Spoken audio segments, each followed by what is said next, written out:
Hello साथियों, good evening. उम्मीद करता हूँ आप सब अच्छे होंगे, आपकी पढ़ाई अच्छे से चल रही होगी। जैसा कि लास्ट क्लास में हमने कुछ एडवांस लेवल के क्वेश्चंस की प्रैक्टिस की थी, उसी के आधार पे उसी के लेवल के आज भी क्वेश्चन हमारे पास है। आज भी 10 क्वेश्चंस है और मैंने कोशिश की थी कि हर क्वेश्चन के ऑप्शन को अच्छे से समझा सकूँ। ठीक है, तो उम्मीद करता हूँ वीडियो समझ में आई होगी और आपको आपने नोट भी किया होगा। हर चीज़ों को नोट करोगे तो बेहतर होगा, लेकिन ये देखना कि मुझे नोट क्या करना है और क्या नहीं करना, ये आपके ऊपर डिपेंड है। क्लियर? आ जाओ आगे बढ़ते हैं। आज का पहला क्वेश्चन,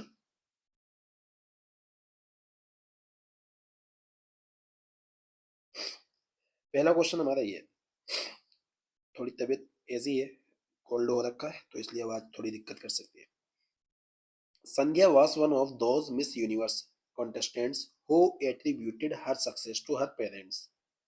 देखो बच्चे, क्वेश्चन तो बहुत प्यारा क्वेश्चन है, इसे समझाना पड़ेगा। आ जाओ।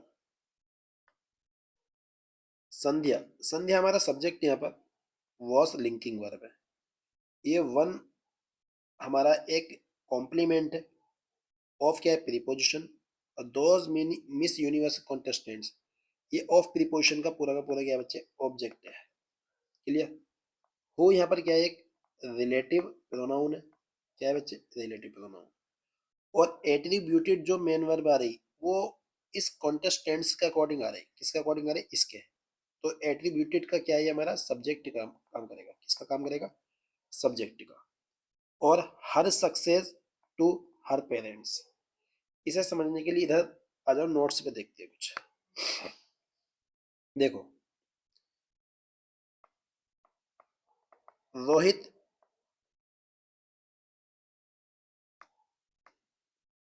Rohit is one of those boys who works hard.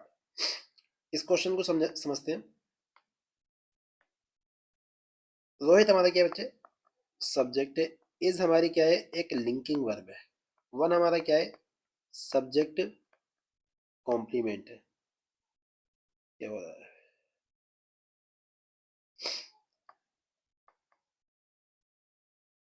Of यहाँ पर एक प्रीपोजिशन है। क्या है बच्चे? प्रीपोजिशन। और दोज बॉयज इसका क्या है? एक ऑब्जेक्ट है। क्या है? ऑब्जेक्ट। उम्मीद करता हूँ बात समझ में आई होगी इतना। अभी जो हु आया है यहाँ पर, एक रिलेटिव प्रोनाउन आया है। क्या है बच्चे? एक relative pronoun. Relative pronoun. Clear? Relative pronoun क्या करता है? अपने से पहले आए नाउन प्रोनाउन, जो क्या कहलाता? एंटीसीडेंट। क्या कहलाता बच्चे? एंटीसीडेंट को फॉलो करता है। अपने से पहले आए नाउन प्रोनाउन को फॉलो करता है। क्लियर? अब जो बॉयज आ रहा ना, तो इस बॉयज को हम सब्जेक्ट बना देंगे इस वर्क वर्ब का। तो ये मेन वर्ब है हमारी। तो ये फॉलो किसे कर रही? Who co. और हु किसे फॉलो कर रहा है? बॉयज को। तो यहाँ जो वर्ब आएगी ना, बॉयज के अकॉर्डिंग आएगी। तो वर्क नहीं आएगा। क्या? वर्क्स नहीं आएगा। क्या आएगा बच्चे? यहाँ आएगा हमारा वर्क। उम्मीद करता हूँ बात समझ में आ रही होगी। इसी तरह से एक सेंटेंस हो, देखो, थोड़ा सा इससे हटकर बोल रहा हूँ sentence. It is I who is your best friend. Clear? It is I who is your best friend. बच्चे, इट हमारा एक क्या है? एक डमी सब्जेक्ट है। क्या है? Dummy subject. इज हमारी क्या है बच्चे? लिंकिंग वर्ब है। आई इसका है सब्जेक्ट कॉम्प्लीमेंट। लेकिन हु क्या है? यहाँ पर रिलेटिव प्रोनाउन है। क्या है बच्चे? Relative pronoun. हु रेफर कर रहा है आई को। तो ये आई क्या हुआ? इसका एंटीसीडेंट। क्या हुआ बच्चे? एंटीसीडेंट। क्लियर? अब ये एंटीसीडेंट तो हुआ, अब आई के अकॉर्डिंग ही वर्ब आएगी। तो इसलिए इज ना आकर यहाँ पर क्या आएगी? हमारी एम आएगी। क्या आएगी? हमारी एम आएगी। सेम जो कॉन्सेप्ट है वो यही है। दोज बॉयज के अकॉर्डिंग यहाँ पर वर्क्स ना के वर्क आएगा। लेकिन एक सेंटेंस इसका और देखो।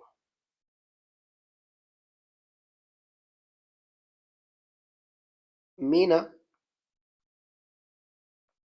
इज वन ऑफ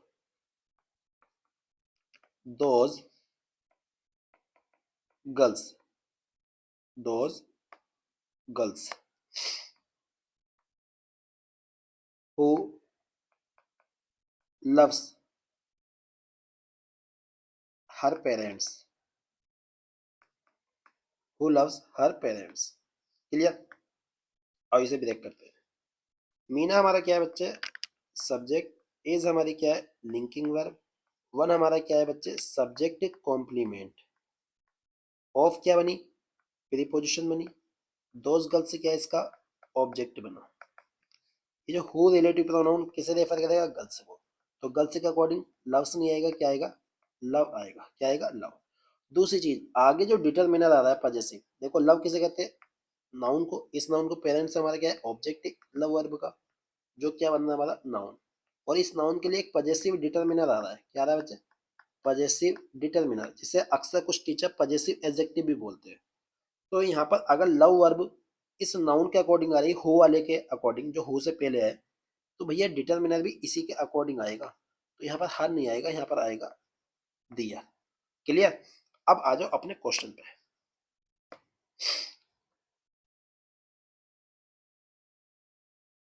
जो क्वेश्चन है हमारा, क्वेश्चन में जो हो है, हो के साथ एट्रीब्यूटेड आया। एट्रीब्यूटेड तो हमारी मेन वर्ब की सेकंड फॉर्म है, सबके साथ आ जाएगी। लेकिन यहाँ पर जो डिटरमिनर आ रहा है हमारा, कौन सा डिटरमिनर बच्चे, ये जो डिटरमिनर हर आ रहा है, और यहाँ पर जो हर आ रहा है, यहाँ हर नहीं आएगा, यहाँ पर आएगा दिया। तो आंसर हमारा डी है। तो हर की जगह हम क्या करेंगे, यहाँ पर their success to their parents.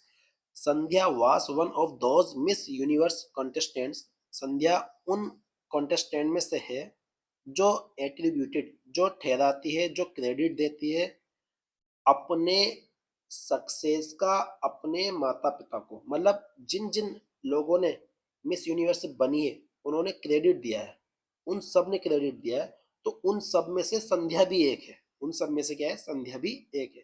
तो इसलिए यहाँ पर हर ना आके क्या आएगा, दिया आएगा। ऑप्शन नंबर हमारा डी सही हो जाएगा। क्लियर। आ जाओ आगे देखो। अगला क्वेश्चन है हमारा, the temperature of Goa is comparatively hotter then that of Mumbai. बच्चे मेरी बात सुनो, पहले तो इसे ब्रेक कर लेते हैं। ये हमारा क्या है, सब्जेक्ट। ऑफ क्या है, प्रीपोजिशन। और गोवा क्या है इसका, ऑब्जेक्ट। इज हमारी क्या है, टेम्परेचर का अकॉर्डिंग वर्ब आ रही, linking verb. Comparatively hotter, comparatively एक एडवर्ब होता है, ठीक है। हॉटर हमारा क्या है, एडजेक्टिव है। देन हमारा क्या है, कंजंक्शन है। दैट हमारा क्या है, एक प्रोनाउन है जो सब्जेक्ट बन रहा है। ऑफ क्या है, प्रीपोजिशन। और इस प्रीपोजिशन का ऑब्जेक्ट क्या बन गया, मुंबई। क्लियर। इस कॉन्सेप्ट को सीखना तो यही सिखाने की कोशिश करूंगा, ठीक है। एक वर्ड होता है रिलेटिवली, क्या होता है बच्चे, रिलेटिवली। ठीक है। एक होता है कंपेरेटिवली, कंपेरेटिवली। क्लियर। और इन दोनों शब्दों के साथ, इन दोनों वर्ड्स के साथ हमेशा पॉजिटिव डिग्री का यूज होता है। किसका यूज होता है, पॉजिटिव डिग्री का। तो एग्जांपल देखो यहाँ पर, this mobile is relatively better. तो ये सेंटेंस मैंने लिख दिया, रिलेटिवली बेटर। लेकिन इधर देखना, दिस मोबाइल हमारा क्या हुआ बच्चे, सब्जेक्ट। इज हमारी क्या है, लिंकिंग वर्ब। इस लिंकिंग वर्ब के बाद बेटर एडजेक्टिव आ गया। और इस एडजेक्टिव की विशेषता कौन बताएगा, ये एडवर्ब। अब ये जो रिलेटिवली और कंपेरेटिवली होते हैं ना, इनके अंदर ऑलरेडी कंपैरिजन छुपा होता है। जब इसमें कंपैरिजन छुपा होता है ना, तो इसके साथ सी डी का यूज नहीं होता। किसका यूज होता, पॉजिटिव डिग्री का यूज होता। बेटर की पॉजिटिव डिग्री होगी हमारी गुड। क्या होगी बच्चे, गुड। क्लियर। लेकिन इस सेंटेंस में हमने अगर होटर का हॉट कर दिया, अगर हमने होटर का हॉट कर दिया, तो आगे जो देन दे रखा है ये खत्म हो जाएगा। देन को काटना पड़ेगा, क्योंकि देन तो सी डी के साथ आता, हॉट तो पॉजिटिव डिग्री बन जाएगी, उसके साथ तो नहीं आएगा। जब देन खत्म हो जाएगा, डेट ऑफ भी खत्म हो जाएगा, मुंबई भी खत्म हो जाएगा। इसलिए इस तरह के सेंटेंस में अगर कंपेरेटिवली और रिलेटिवली वाले के साथ देन दे रखा है, तब वहां पर पॉजिटिव डिग्री का यूज नहीं होगा। तब वहां पर हम कंपेरेटिवली या रिलेटिवली वर्ड को उड़ा देंगे, हटा देंगे। तो इसलिए ये गलत है, कंपेरेटिवली वर्ड नहीं आएगा। होटर सही है यहाँ पर। तो आंसर हमारा होगा बी ऑप्शन। कौन सा ऑप्शन होगा बच्चे हमारा, बी ऑप्शन। ये सेंटेंस अगर समझ में नहीं आया तो एक काम करते हैं, अभी यहाँ पर नोट्स में चलते हैं, यहाँ समझाते हैं। देखो बच्चे, मैंने बोला ही इज कंपेरेटिवली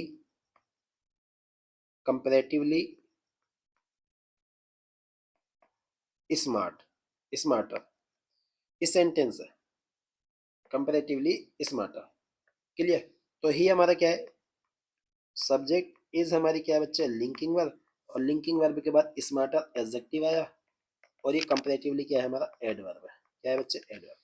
तो कंपेरेटिवली वर्ड आ जाए या रिलेटिवली वर्ड आ जाए, इसके साथ हमारा क्या था, पॉजिटिव डिग्री आएगी। तो यहाँ पर हमने क्या लिख दिया, स्मार्ट वर्ड लिख दिया। क्लियर? लेकिन एक सेंटेंस देखो, she is relatively taller than Mohit, taller than Mohit. ये क्या हो गया, टॉलर का देखो क्या हो गया, इससे थोड़ा सा गुस्सा आता है।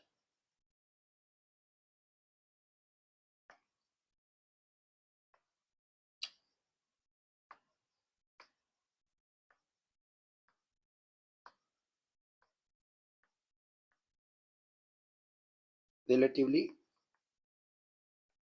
टॉलर देन मोहित। ठीक है, आ जाओ इधर। शी हमारा क्या है बच्चे, सब्जेक्ट। इज हमारी क्या है, लिंकिंग वर्ब। टॉलर हमारा एडजेक्टिव है, जो किस फॉर्म में लिखा है, सी डी। क्लियर? और रिलेटिवली इससे पहले क्या है हमारा, एडवर्ब। क्या है, एडवर्ब। अगर सेंटेंस हमारा टॉलर तक है तो इसे हम टॉलर का टॉल कर देंगे। लेकिन जब तुम्हें लगे रिलेटिवली या कंपेरेटिवली वर्ड के साथ क्या आ रहा है, देन आ रहा है। क्या आ रहा है, देन। तो याद रखना उस केस में देन तो सही होगा, और साथ में आगे जो क्लोज बनेगी या फ्रेज बनेगी वो भी सही होगा। लेकिन यहाँ पर टॉलर का टॉल ना करके हम रिलेटिवली या कंपेरेटिवली वर्ड को हटा देंगे, तो सेंटेंस बन जाएगा हमारा, she is taller than Mohit. Clear? उम्मीद करता हूँ बात समझ में आ गई होगी। इसी वजह से हमारा जो क्वेश्चन सही हुआ, वो यहाँ पर हमारा होटल बिल्कुल सही है, लेकिन कंपेरेटिवली हमें हटाना पड़ा। नेक्स्ट टाइम, नेक्स्ट वर्ड देखो, बहुत प्यारा क्वेश्चन है भी। आई हमारा बच्चे क्या है, सब्जेक्ट। डू नॉट नो, मैं नहीं जानता, ये मेन वर्ब हो गई। Do helping verb, not adverb, और नो हमारी क्या है, main verb.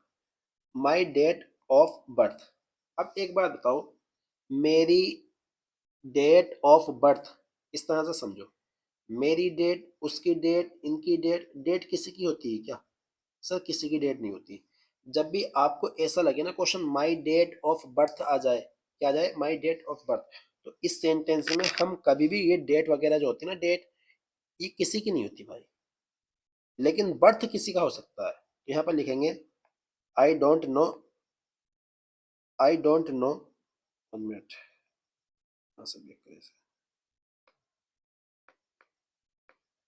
I don't know the date of my birth. I do not know, देखो क्या हो गया है, देखो धीरे धीरे हो जाएगा सही, ऐसा नहीं है कि ये ऐसे ही रहेगा। हर चीज़ की शुरुआत जब होती तो ऐसी ही होती है, बुराई से होती है। ठीक है, अच्छाई उसमें बाद में पुट होती है। I do not the date of my birth. तो माई डेट नहीं होता, याद रखना कभी भी, ना माई मंथ होगा, ना माई संडे होगा। क्लियर? तो आंसर हमारा कौन सा बनेगा, आंसर बनेगा ए ऑप्शन। कुछ क्वेश्चन ऐसे होते हैं जो बहुत ज़्यादा इजी होते हैं, कुछ क्वेश्चन ऐसे होते हैं जिनमें टाइम बिताना पड़ता है, इसमें कोई टाइम बिताने की जरूरत नहीं थी हमें। क्लियर? आ जाओ भाई, बहुत प्यारा क्वेश्चन है। ठीक है, इसे देखते हैं अच्छे से। Find the correct one. इस बार जो हमारे एसएससी के एग्जाम हुए, एसएससी 2025, ठीक है, इनमें इस तरह के क्वेश्चन होता है, find the correct one, find the incorrect one. Clear? तो जब ऐसे क्वेश्चन आए तो बच्चों को दिक्कत पड़ी, तो हमें यहाँ पर चारों ऑप्शन पढ़ने पड़ेंगे। चारों ऑप्शन जब पढ़ेंगे जब ये चीजें समझ में आएंगी। द वॉच हमारा सब्जेक्ट है, दैट रिलेटिव प्रोनाउन है जो इसके लिए आ रहा है, और वाच के अकॉर्डिंग यहाँ पर इज वर्ब आ रही, हेल्पिंग वर्ब है, और मेड हमारी क्या है, मेन वर्ब की थर्ड फॉर्म।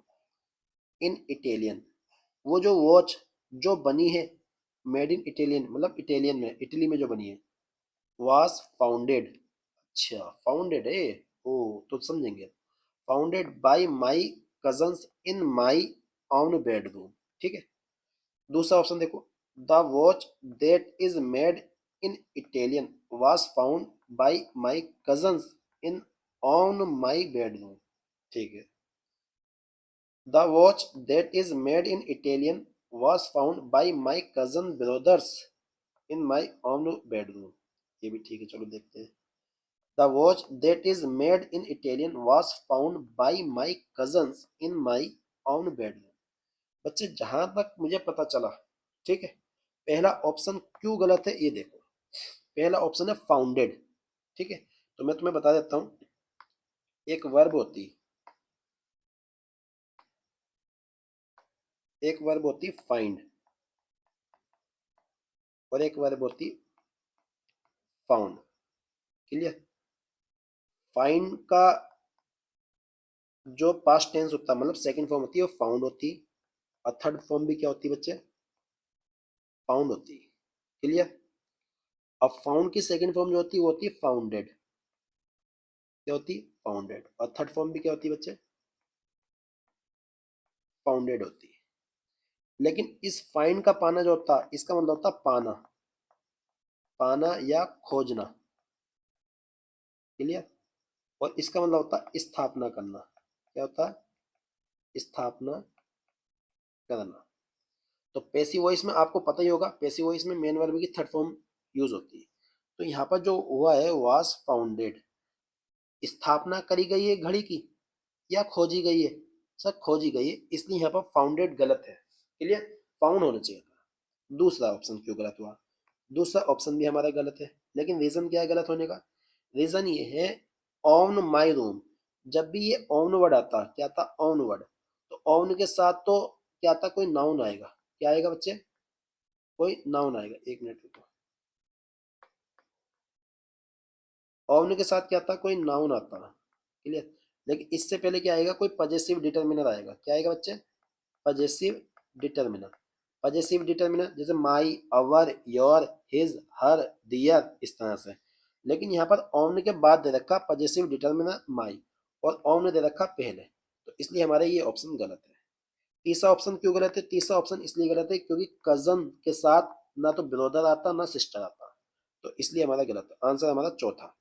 अब पढ़ते, the watch that is made in Italian, जो घड़ी है बनी है इटालियन की, इटली की, वाज फाउंड खोजी गई है या पाई गई है, बाई माई कजन्स मेरे कजन के द्वारा, इन माई ओन बेडरूम मेरे खुद के बेडरूम में, क्लियर। उम्मीद करता हूँ बात समझ में आ गई होगी आपको। आ जाओ आगे देखते हैं बच्चे, बहुत प्यारा सेंटेंस अगला है, curd is made dash milk. सबसे पहले देखो कर्ड क्या होता है, कर्ड होता है दही, क्या होता है, दही। अब देखो is made, is helping verb है, ये हमारा सब्जेक्ट है बच्चे, मतलब रिसीवर है, इज हेल्पिंग वर्ब है, और मेड हमारी क्या है, मेन वर्ब की थर्ड फॉर्म है। पैसिव वॉइस बना हुआ है, जिस बच्चे को एक्टिव वॉइस पैसिव वॉइस नहीं आते तो आप प्ले लिस्ट में जाए और हमारी एक्टिव वॉइस पैसिव वॉइस की वीडियो देख ले, उसमें मैंने complete basic to advance level का वॉइस पढ़ा चुका हूँ। डैश मिल्क, मिल्क हमारा ऑब्जेक्ट बनेगा, यहाँ पर कोई प्रीपोजिशन आएगी, क्या आएगी बच्चे, कोई प्रीपोजिशन आएगी, क्लियर। और प्रीपोजिशन हमारे पास चार, इनमें से कौन सी वाली आएगी, तो सबसे पहले यहाँ समझो बच्चे, इसके लिए नोट, चलो यही पर समझा देते हैं। मेड वर्ब के साथ ऑफ भी आता और मेड वर्ब के साथ फ्रॉम भी आता, ठीक है। मेड वर्ब के साथ ऑफ भी आता, मेड वर्ब के साथ फ्रॉम भी आता। मेड के साथ ऑफ जब आता जब फिजिकल चेंज होता है, फिजिकल चेंज के लिए, फिजिकल चेंज मतलब जैसे मैंने बोला कि अंगूठी बनाई गई है सोने से, अंगूठी बनाई गई है सोने से, जब अंगूठी बनी सोने से तो क्या वो अंगूठी में परिवर्तन हुआ है, शेप साइज ही तो चेंज हुआ है, लेकिन अभी भी तो सोना ही है, क्लियर। जैसे मैंने बोला लकड़ी से कुर्सी बनाई गई है, तो क्या कुर्सी जब बना दी तो लकड़ी प्लास्टिक बन गया क्या? नहीं ना, अभी भी लकड़ी है। तो ये फिजिकल चेंज होता है। फिजिकल चेंज मतलब जिसका रूप चेंज हो जाए, बस परिवर्तन हो जाए शेप में, साइज में। केमिकल चेंज होता, इसे देखते हैं। केमिकल चेंज होता, दूध से दही बनना। क्या दही से दोबारा दूध लाया जा सकता? नहीं सर, यह रासायनिक परिवर्तन हमने केमिस्ट्री में पढ़ा होगा, हाई स्कूल इंटर में पढ़ाया जाता है। दूध से चाय का बनना। क्या चाय से दूध वापस लिया जा सकता? नहीं सर। शिकंजी का बनना, शिकंजी जो होता है नींबू पानी, क्या उस नींबू पानी से नींबू वापस लाया जा सकता? नहीं। ठीक है। दूध से पनीर बनना, चीज बनना, तो जो चीज वापस ना हो सके उसे बोलते हैं केमिकल चेंज। उसके लिए फ्रॉम का यूज होता है। लेकिन जिस चीज का केवल रूप चेंज हो, ठीक है, फिजिकल शेप, फिजिकल जो शेप होती है वो चेंज हो, बाकी कुछ ना हो, तो वो क्या होता? हमारा फिजिकल चेंज। तो उसके लिए आता ऑफ, फिजिकल चेंज के लिए, और केमिकल चेंज के लिए आता फ्रॉम। अब यहाँ पर दही बनी है, दही बनाई गई है किससे? दूध से। तो आंसर कौन सा वाला सही होगा? हमारा फ्रॉम वाला सही होगा। क्लियर? अब इसमें मेड के साथ तो बहुत सारी चीज आती। मेड के साथ तो हमारा विद भी आता है, मेड के साथ हमारा इन भी आता है, मेड के साथ हमारा बाय भी आता है। ठीक है, बहुत सारी चीजें आ जाती है अक्सर। तो आ जाओ देखते कौन सा कब होगा। आगे मैं कुछ क्वेश्चन लेके आया हूं इसके लिए।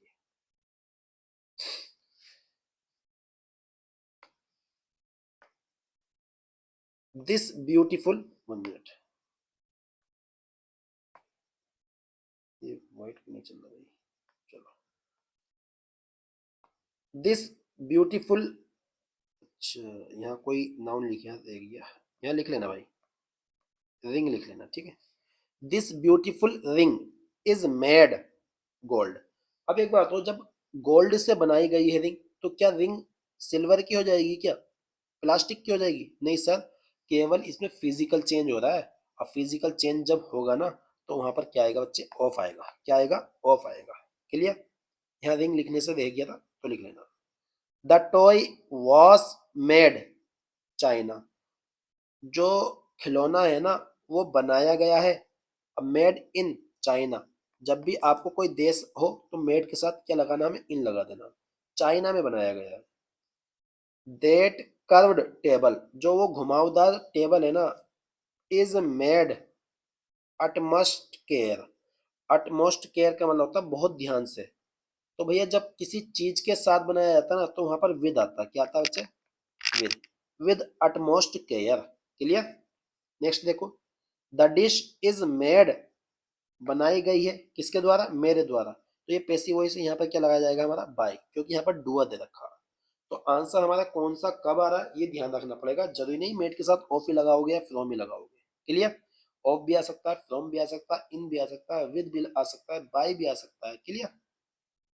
और भी आ सकता है, जैसे मैंने एक सेंटेंस लिखा, वी मेड ईच अदर, ये सेंटेंस लिख दिया मैंने।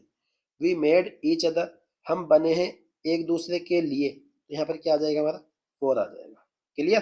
तो कोई सी भी प्रीपोजिशन आ सकती है, लेकिन वो सारी चीजें जो बात करेगी, सेंटेंस के कॉन्टेक्स्ट पे बात करेगी कि सेंटेंस से क्या डिमांड कर रहा है। क्लियर? तो रटना नहीं है, कॉन्सेप्ट को सीखो बच्चे। नेक्स्ट देखो,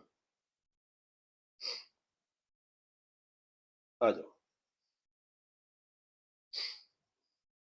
under a tree the saint was sitting whom we had seen somewhere else. मतलब पेड़ के नीचे एक संत बैठा हुआ है, बैठा हुआ था, जिसको हमने कहीं तो देखा था।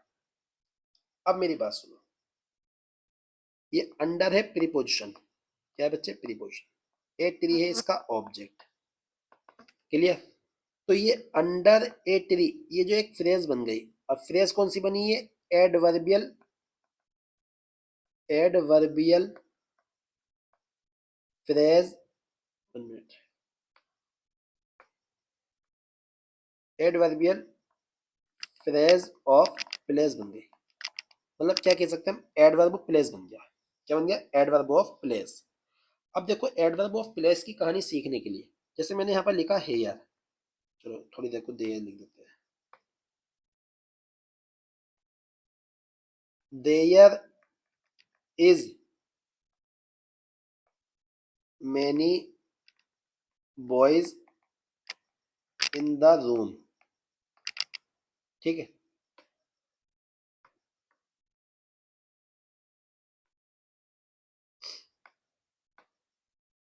There is many boys in the room. एक सेंटेंस में मैंने लिखा there are a girl in the class. Clear. अब आ जाओ बच्चे था, ये जो आर भी आ रहा और इस भी आ रहा देयर के बाद, तो ये देयर के अकॉर्डिंग आ रहा है या जो बाद में नाउन प्रोनाउन लिखा है इसके अकॉर्डिंग आ रहा है? सर देयर के अकॉर्डिंग अगर फिक्स होता तो वहां पर इजी आता या आर ही आता, लेकिन कभी तो इज आ जाता, कभी आर आ जाता है, कभी वॉस आ जाता है, कभी वर आ जाता है, कभी हैज आ जाता है, कभी हैव आ सकता है। तो बच्चे ये देयर के अकॉर्डिंग नहीं आ रहा है, देयर तो एडवर्ब ऑफ प्लेस है।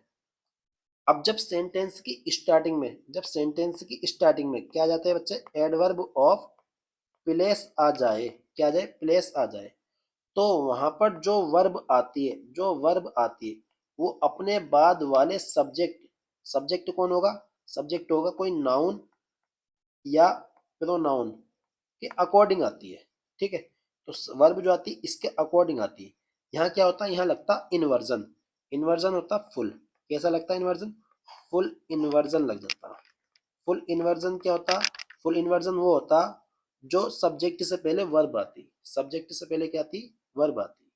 तो इसलिए यहाँ पर जो सेंट है, द सेंट, ये सब्जेक्ट है, ये क्या है हमारा सब्जेक्ट। और वॉज सिटिंग इसकी क्या है, मेन वर्ब है। तो मेन वर्ब बाद में नहीं आएगी, मेन वर्ब आएगी पहले। तो यहाँ पर क्या हो जाएगा, यहाँ हो जाएगा वॉज सिटिंग द सेंट। क्या हो जाएगा बच्चे, वॉज सिटिंग द सेंट। तो हमारा आंसर जो होगा, आंसर होगा बी, आंसर होगा बी। तो सेंटेंस क्या बनेगा, under a tree was sitting the saint whom, whom किसे दिखाएगा, आप सेंट को, whom we had seen somewhere else. उम्मीद करता हूँ बात समझ में आ गई होगी। नेक्स्ट क्वेश्चन देखो भाई, नेक्स्ट क्वेश्चन बहुत प्यारा है बच्चे, ठीक है, इसे अच्छे से देखेंगे।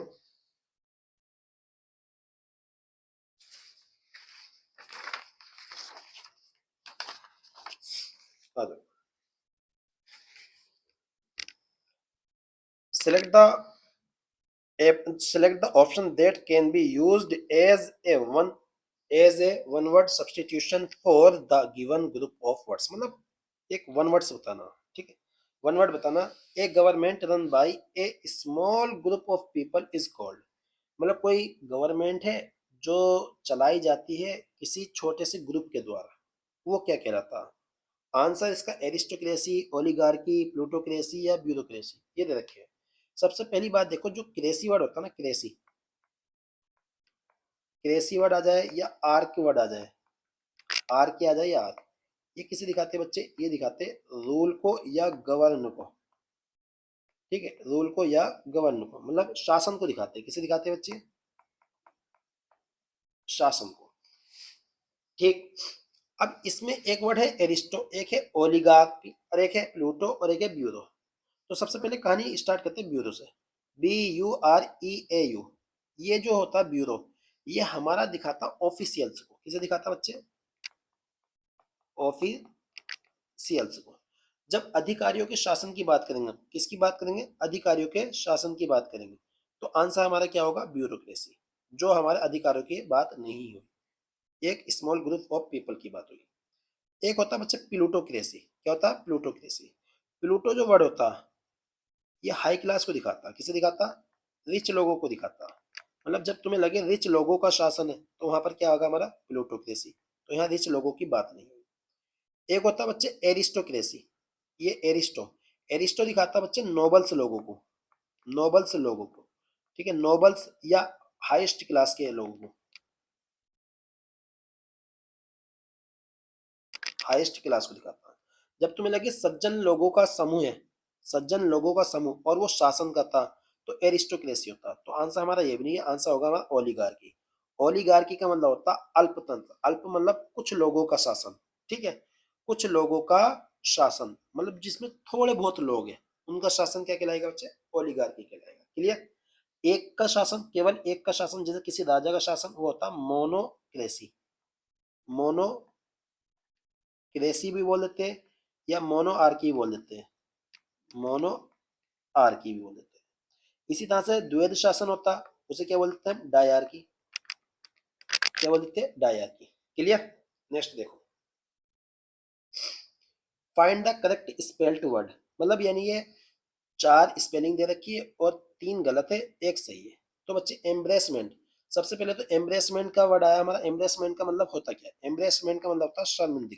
क्या होता है बच्चे, शर्मिंदगी, शर्मिंदगी। क्लियर।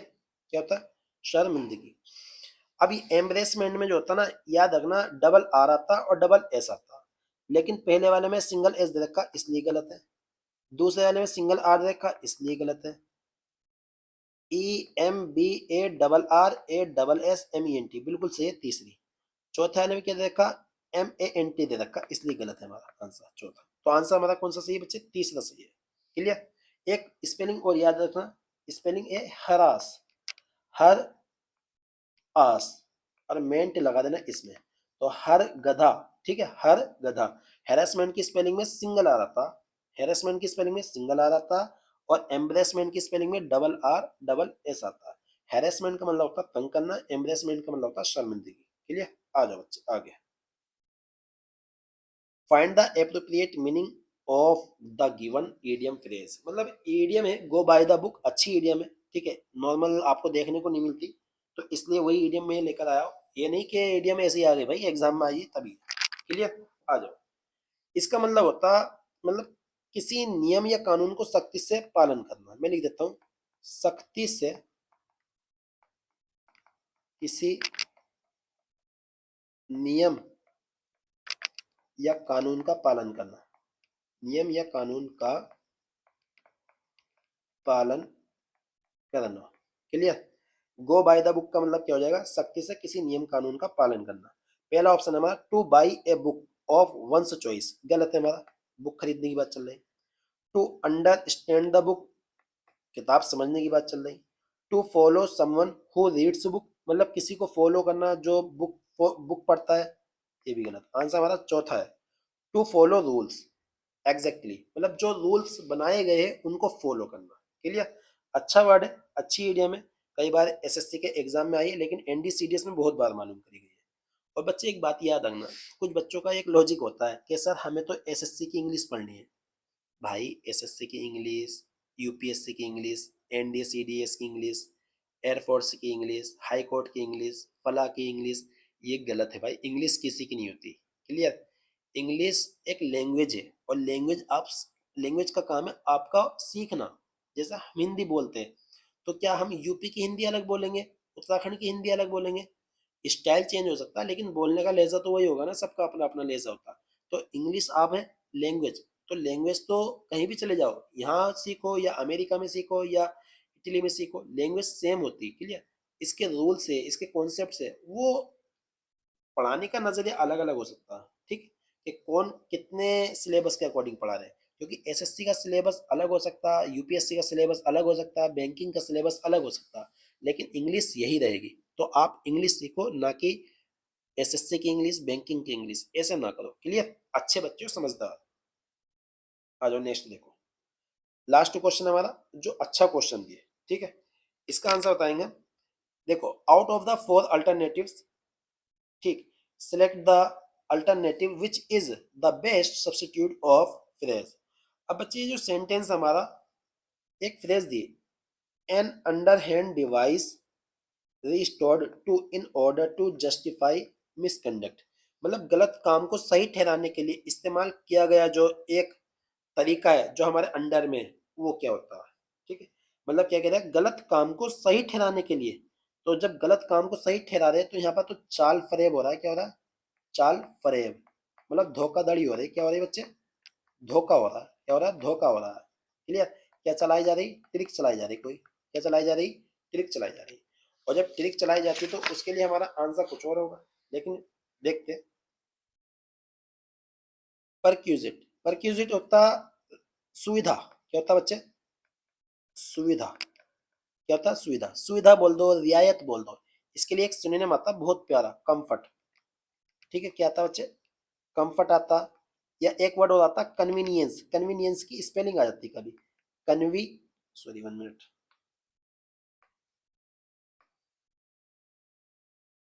कन्वी, NIENCE, convenience. कन्वीनियंस होता सुविधा, इनकन्वीनियंस होता असुविधा। क्लियर। तो पर क्यूजिट आ जाए तो कंफर्ट सिनोनिम लगाएंगे हम, कन्वीनियंस लगाएंगे, जो इसका आंसर नहीं है। क्लियर, आंसर नहीं है। यहाँ पर किसकी बात चल रही, धोखेधड़ी की। इंटरमेंट, इंटरमेंट देखो, एंटरटेनमेंट अलग होता, इंटरमेंट अलग होता। इंटरमेंट का मतलब होता नजरबंदी। क्या होता बच्चे, नजरबंदी। नजरबंदी, नजरबंदी का मतलब कन्फाइनिंग, सीमित कर देना, जैसे कन्फाइन कर देना, कन्फाइन, कन्फाइन मतलब सीमित कर देना। ठीक है, बाउंड कर देना, उसे बाधित कर देना। सर इसकी स्पेलिंग बता दो, जैसे इंटरमेंट की तो ये होगा, एक होती एंटरटेनमेंट की, स्पेलिंग देख लो। ठीक है, एंटर, एंटर टेन और मेंट लगा देना इसमें, एंटरटेनमेंट। ये होता मनोरंजन। क्या होता, मनोरंजन। मनोरंजन को हम क्या बोल देते हैं, एम्यूजमेंट बोल देते हैं। क्या बोल देते हैं बच्चे, एम्यूजमेंट बोल देते हैं। या एक वर्ड आता है हमारा fun. Clear. Sir deprecate, deprecate क्या होता है, डेप्रिकेट होता है हमारा निंदा करना। क्या होता, आंसर हमारा ये भी नहीं है, एंटरमेंट। डेप्रिकेट होता निंदा करना। क्या होता बच्चे, निंदा करना। निंदा करने के लिए काफी सारे वर्ड आ जाते हैं, मतलब किसी को क्रिटिसाइज करना, एभोर करना। ठीक है, एक बड़ा प्यारा वर्ड है ये, एभोर। क्या होता है बच्चे, 1 मिनट, एभोर में ई नहीं आता लास्ट में, एभोर है। ठीक है, डिटेस्ट है, डिटेस्ट है, बहुत प्यारा वर्ड है। सेंसर है, डेस्पाइज है, डेस्पाइज। कंडेम ने एक वर्ड, कंडेम ने। डेरोगेट है, डेरोगेट क्या होता, अपमानजनक होता, डेरोगेट है। ठीक है, एस्पर्स है, एस्पर्स है। अब मैं इतने सारे वर्ड मैंने इसके बता दी जो हमारे क्वेश्चन का आंसर भी नहीं है। क्लियर। तो क्या करूँ, छोड़ दूँ इन्हें, नहीं भाई छोड़ना नहीं है हमें, हमें तो पढ़ना है। आंसर इसका चौथा, मैन्यूवर। मैन्यूवर क्या बोलेंगे इसे, मैन्यूवर। इसकी स्पेलिंग भी आती, MANOEUVR, मैन्यूवर। मैन्यूवर क्या होता, चाल, धोखाधड़ी। ठीक है, इसके लिए सिनोनिम क्या हो जाएंगे बच्चे, ट्रिक हो जाएगा, केजोल हो जाएगा, बहलाना फुसलाना, मैनिपुलेशन हो जाएगा, मैनिपुलेशन हो जाएगा। ठीक है, प्लॉट हो जाएगा इसके लिए एक वर्ड, एक वर्ड आता है प्लॉय, प्लॉय हो जाएगा। ठीक है, और भी बहुत सारे वर्ड हो सकते हैं। उम्मीद करता हूँ बात समझ में आ रही होगी। ठीक, और वीडियो अच्छी लगी है तो ज़्यादा से ज़्यादा शेयर करना। लेकिन आप ये देखो कि हम 10 क्वेश्चन में कितने सारे कॉन्सेप्ट सीख रहे हैं, कितने सारे वर्ड्स सीख रहे हैं। लेकिन जल्दी ही 10 क्वेश्चन नहीं रहेंगे भाई, क्वेश्चन की संख्या को हम इंक्रीज करेंगे। और कुछ बच्चे बोल रहे कि भैया ये क्वेश्चन ऐसे ना ला के, जो ना आप एक काम करो, 20 एरर के क्वेश्चन ले आओ, 20 एरर के, या 20 फ्लड्स के ले आओ। ठीक है, या 20 इम्प्रूवमेंट के ले आओ, तो बच्चे आएंगे। अभी 3-4 वीडियो से आप अपना लेवल तो बनाओ। अभी लगभग 5-6 वीडियो हम ऐसी बनाएंगे, फिर उसके बाद हम धीरे धीरे, जैसे 25 क्वेश्चन के, यानी कि सेंटेंस एरर ले आए, 25 क्वेश्चन के प्लस ले आए, 25 क्वेश्चन के इम्प्रूवमेंट ले आए, कभी कुछ कभी कुछ कभी कुछ, इस तरह से हम करते रहेंगे। फिलहाल अगर आपको वीडियो अच्छी लगी हो, मेरी मेहनत अच्छी लग रही हो, ठीक है, तो भाई प्लीज़, ठीक है, शेयर करो, सब्सक्राइब करो, और ज़्यादा से ज़्यादा लोगों को ये वीडियो को भेजो। बस मैं ये कहूँगा कि आप कमेंट जरूर करना यार, कि आपको वीडियो कैसी लग रही है। ठीक है, मिलते हैं नेक्स्ट क्लास में। Thanks for watching this video.